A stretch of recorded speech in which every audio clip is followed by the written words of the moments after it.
Under the magnifying glass. The puzzle of the high death toll in Bergamo, Italy. Although the number of infected people in China and Italy is approximately the same, the number of deaths in China is only 1/3 of those in Italy.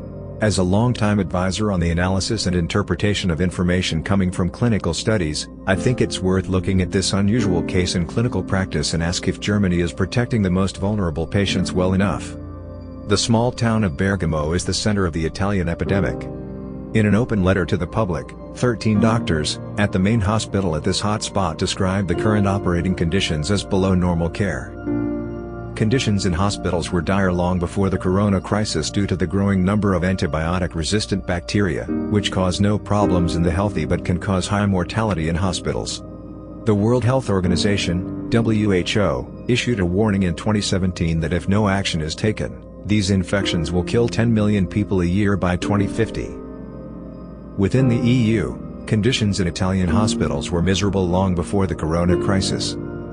Italy were top in the European Union for antibiotic resistance, with 10,000 out of 33,000 EU deaths caused each year by these superbugs, as they are called in the popular media.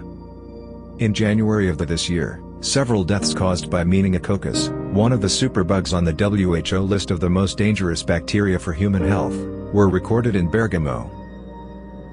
Already dramatic conditions at hospitals have quickly become more dramatic with the outbreak of the corona epidemic. A large number of people rushed to test themselves, which introduced many new and infection-causing pathogens to already delicate places. Most medical staff were caught unprepared and without proper protective equipment, so they quickly spread infections around their own facility, as well to other facilities, causing a particularly high mortality rate. Bergamo lesson. To avoid the next collapse of the healthcare system and related human casualties elsewhere in the world, priority should be given to the protection of medical staff in hospitals. But instead of learning our lessons, we seem to just be repeating them. Good example for this repetition can be seen as far away as Seattle and New York. In Germany, most medical staff also were caught unprepared. It is hoped, however, that the delayed deliveries of protective equipment for medical staff do not arrive too late to prevent a similar crisis here. Thank you for your attention.